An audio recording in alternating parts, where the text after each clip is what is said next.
గాంధీ భవన్ లో నిర్వహించిన మీడియా సమావేశంలో జగ్గారెడ్డి మాట్లాడుతూ కవిత కేసీఆర్ కూతురైనందున లీడర్ అయ్యానని మీ పంచాయతీలో మమ్మల్ని ఎందుకు ఇరికిస్తున్నావు, కేసీఆర్ కూతురికి అవగాహన లేదు అని ఆయన మండిపడ్డారు. ఇతరుల గురించి మాట్లాడే ముందు తన కుటుంబ రాజకీయాల గురించి ఆలోచిస్తే మంచిదని జగ్గారెడ్డి హితవు పలికారు.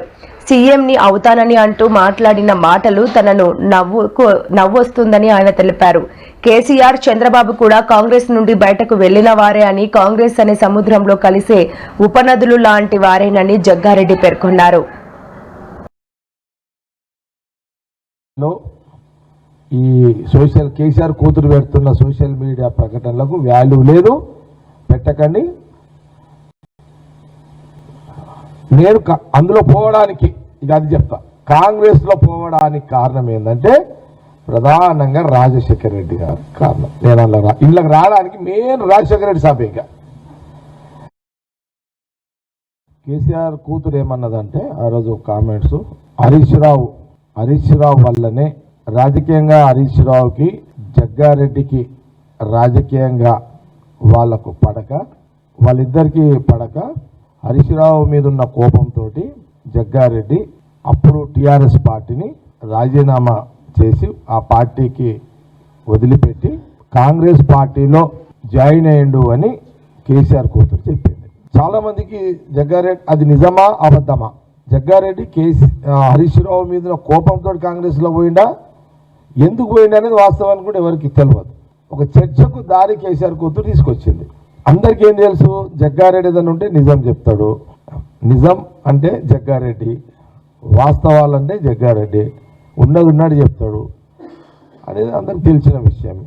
నన్ను అడిగిన కారణం కూడా మీ ఆ రోజు మీడియా వాళ్ళు ఏంటంటే, ఏంటి జగ్గారెడ్డి అది కరెక్ట్, ఆమె అన్నది కరెక్టా రాంగా, జగ్గారెడ్డితో నోటి నుంచి వాళ్ళనే ఒక ఆతృత మన మీడియా సోదరులు చాలామంది ఆ రోజు వెయిట్ చేశారు.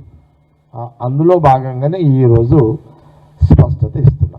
నేను హరీష్ రావుకి కోపం మీద కానీ, హరీష్ రావుకు వ్యతిరేకంగా కానీ, హరీష్ రావుకి నాకు అసలు నేను ఆ రోజు బీఆర్ఎస్ పార్టీకి విడవడానికి కారణము హరీష్ రావు కాదు. హరీష్ రావు మీద కోపంతో నేను ఆనాటి టీఆర్ఎస్ పార్టీని నుంచి బయటికి పోయింది కాదు. అసలు నేను టీఆర్ఎస్లో నుంచి పోవడానికి హరీష్ రావు కారణమే కాదు. ఆ రోజు నేను కాంగ్రెస్లో పోవడానికి హరీష్ రావుకి అసలు సంబంధమే లేదు. హరీష్ రావు రాజకీయం వేరు, జగ్గారెడ్డి రాజకీయం వేరు. హరీష్ రావు మీద ఉన్న కోపంతో హరీష్ రావు అంటే నాకు రాజకీయం పడదని ఆ రోజు నేను టీఆర్ఎస్ని వదిలిపెట్టిపోయింది కాదు. అది అక్షరాల కేసీఆర్ కూతురు కవిత దట్స్ రాంగ్ స్టేట్మెంట్. ఇది నిజం, ఇదే నిజం. ఇకనైనా కేసీఆర్ కూతురు అభిమాన సంఘాలు ఆ సోషల్ మీడియాలో అవన్నీ పెట్టుడు బంద్ చేసుకోండి. రాజకీయ విలువలతో కూడుకున్న రాజకీయం చేసుకొని నాయకులు కండి అనే హితు అది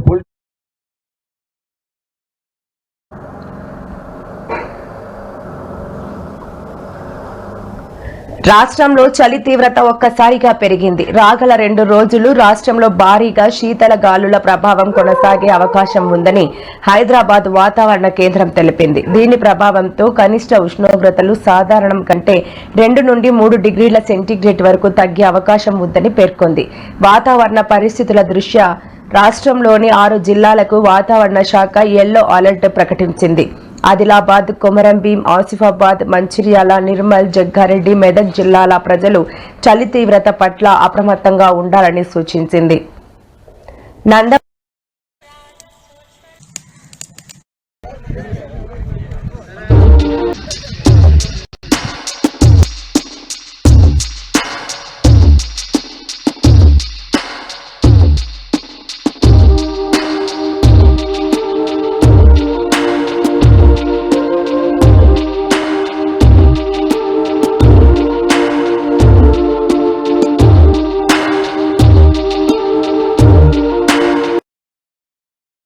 నందమూరి బాలకృష్ణ కథానాయకుడిగా నటించిన అఖండ 2 చిత్రం థియేటర్లో ప్రపంచం సృష్టిస్తోంది.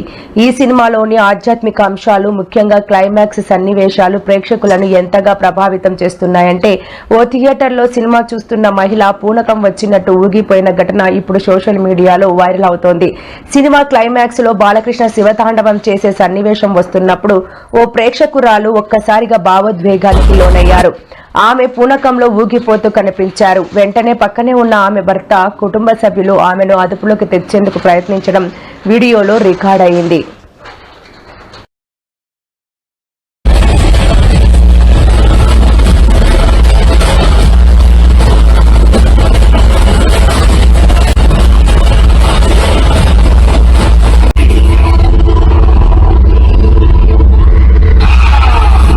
పవిత్ర కాశీ క్షేత్రంలో గంగ గట్టు మీద ఉన్న చెట్టుకున్నంత చరిత్ర లేదు, మీదా చరిత్ర. శబరిమల అయ్యప్ప స్వామి ఆలయానికి భక్తులు పోటెత్తుతున్నారు. ప్రస్తుతం మండల యాత్ర సీజన్లో స్వామివారిని దర్శించుకున్న యాత్రికుల సంఖ్య ఇప్పటికే 25 లక్షలు దాటింది. గతేడాది ఇదే సమయంతో పోలిస్తే ఇది గణనీయమైన పెరుగుదల అని అధికారులు తెలిపారు. రద్దీ పెరిగినప్పటికీ పటిష్టమైన ఏర్పాట్ల కారణంగా దర్శనాలు సజావుగా సాగుతున్నాయని Sabarimala chief police coordinator ADGP S Sreejith సోమవారం ఒక ప్రకటనలో వెల్లడించారు. గతేడాది ఈ సమయానికి సుమారు 21 లక్షల మంది భక్తులు రాగా ఈసారి ఆ సంఖ్య 25 లక్షలకు దాటిందని ఆయన తెలిపారు.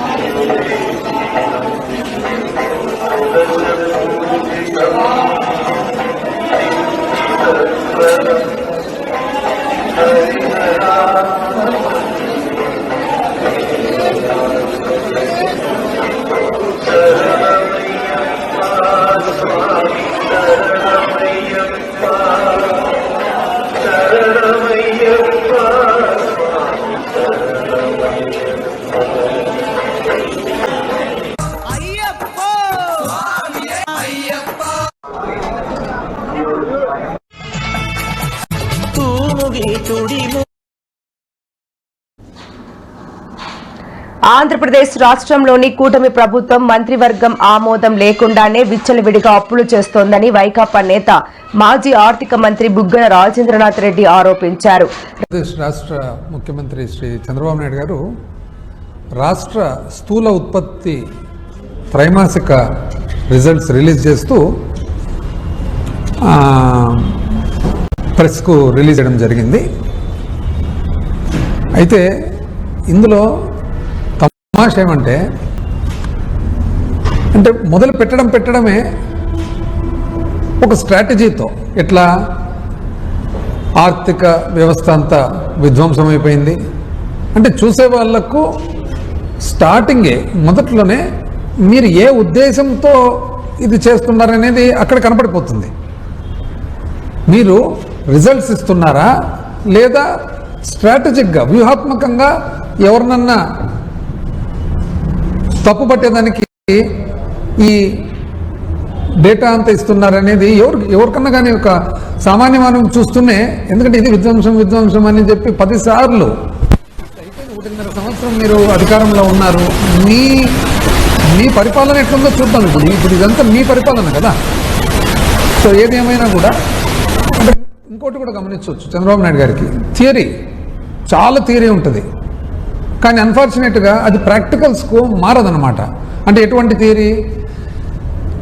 ఆర్టిఫిషియల్ ఇంటెలిజెన్స్ ద్వారా అసలు పండు మీద పురుగు ఎక్కడుంటుందో చూసి, కెమెరాతో చూసి, ఆ తర్వాత ఆ పురుగును ఆ పండు మీద ఆ మాత్రమే మందు కొట్టి, ఇవన్నీ థియరీ బాగానే ఉంటుంది. అక్కడ ప్రాక్టికల్గా అసలు పండించిన పంట పరిస్థితి ఏమంటే అది ఉండదు, ఇది ఉంటుంది అనమాట. ఏది ఏమైనా రిజల్ట్స్ ఆయన చెప్పినారు కాబట్టి దాన్ని ఒక్కసారి మేము కూడా స్టడీ చేయడం జరిగింది. స్టడీ చేస్తే దాంట్లో నంబర్ 1 ఆయన ఏమంటున్నారు, స్థూల ఉత్పత్తి తన పీరియడ్లో 2014-15 బ్రహ్మాండమైన పరిపాలన జరిగింది కాబట్టి 13.5% యావరేజ్గా పెరిగింది. 2019-20 ఆయనంత గొప్ప పరిపాలన చేత కాలేదు కాబట్టి మాకు 12.02 మాత్రమే పెరిగింది అని. దానివల్ల ఏమంటారంటే 7 లక్షల కోట్ల ధనం అనేది తక్కువైంది. ప్రభుత్వానికి మాత్రమే వస్తుందండి. కంపారిజన్ పెట్టుకున్నప్పుడు 4. ఆంధ్రప్రదేశ్ రాష్ట్ర మంత్రులు ఢిల్లీ పర్యటనకు సిద్ధమయ్యారు. రాష్ట్ర విద్యాశాఖ మంత్రి నారా లోకేష్ ఈ రోజు హస్తినాలో పర్యటించారు. ఈ పర్యటనలో భాగంగా ఆయన కేంద్ర రైల్వే, ఐటీ శాఖ మంత్రి అశ్విని వైష్ణవ్, విద్యాశాఖ మంత్రి ధర్మేంద్ర ప్రధాన్లతో వేరువేరుగా సమావేశమయ్యారు.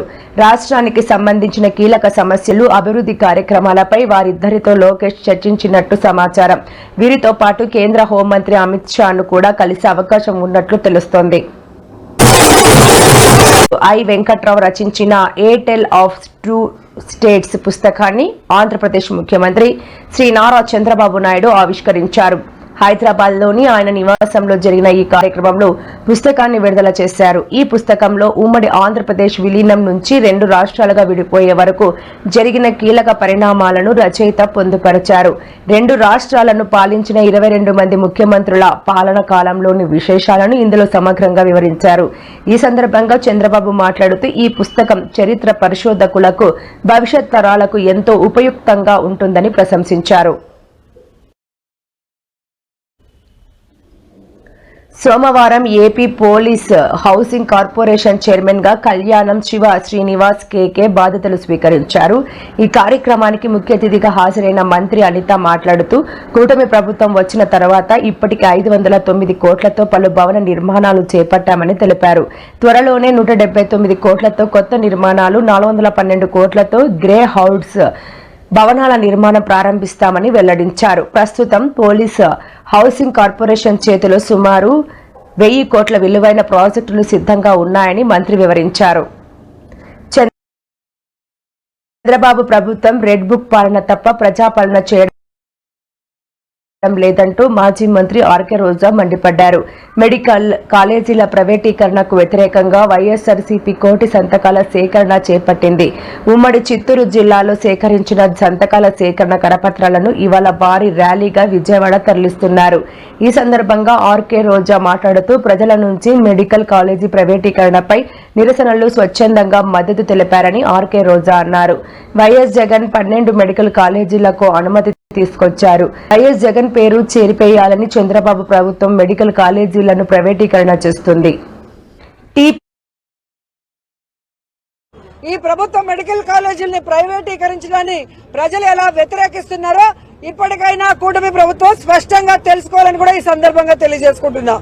ఈ రాష్ట్రాన్ని 17 మంది ముఖ్యమంత్రులు పరిపాలిస్తే ఎవరూ చేయనటువంటి విధంగా జగన్మోహన్ రెడ్డి గారు 17 మెడికల్ కాలేజీలకి శ్రీకారం చుట్టాడు.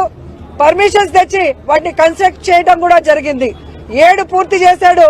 మిగతా 10 పూర్తి చేయాల్సిన బాధ్యత కూటమి ప్రభుత్వం మీద ఉంటే ఈ రోజు నాకు 40 ఏళ్ల సర్వీస్ ఉంది, నేను ఢిల్లీలో చక్రం తిప్పి హైదరాబాద్ కట్టానని చెప్పుకునే వ్యక్తి కనీసం 10 మెడికల్ కాలేజీలు కట్టలేకపోతున్నాడంటే ఎంత సిగ్గు చేయటో ఒకసారి మీ అందరు కూడా ఆలోచించాలి. ఈ రోజు పేద విద్యార్థులు ఎవరైతే డాక్టర్ల వాళ్ళని కలలు కన్నారో వాళ్ళ కలల్ని కల్లలు చేస్తూ పేదలకి ఉచిత వైద్యం అందుతుంది, ఈ మెడికల్ కాలేజీలో సూపర్ స్పెషాలిటీ హాస్పిటల్స్ వస్తాయని కలలు కన్న వాళ్ళ కలలు కల్లలు చేసే విధంగా ఈ ప్రభుత్వ మెడికల్ కాలేజీని ప్రైవేటీకరించడం చాలా దురదృష్టకరం, దుర్మార్గం. ఎందుకంటే చంద్రబాబు నాయుడు ఇప్పటికి 4 సార్లు ముఖ్యమంత్రి అయ్యాడు కానీ ఒక్క మెడికల్ కాలేజ్ అయినా కట్టాడా? రాష్ట్రంలో కట్టలేదు, కనీసం కుప్పల్లో కూడా కట్టలేకపోయాడు. అందుకే ఈ రోజు పులివెందల్లో మెడికల్ కాలేజ్ పూర్తయినా దాన్ని ఓపెన్ చేయకుండా దానికి వచ్చిన 150 సీట్లను కూడా వెనక్కి పంపించాడు. అంటే జగనన్న అంటే ఈయనకి ఎంత అసూయ. జగనన్నకి మంచి పేరు వస్తుందన్న బాధతో, జగనన్న పేరు చిరస్థాయిగా నిలిచిపోతుందన్న ఒక కక్ష సాధింపుతోనే ఈ రోజు ఇవన్నీ ఆపారు అనటంలో అతిశయోక్తి లేదు. ఈ రోజు రాష్ట్ర వ్యాప్తంగా కలెక్ట్ చేసిన ఈ 1 కోటి సంతకాల సేకరణలో భాగంగా ప్రతి జిల్లా నుంచి ఈ రోజు వెహికల్స్ ఆ పత్రాలను తీసుకొని మన విజయవాడకి వెళ్లడం జరుగుతుంది.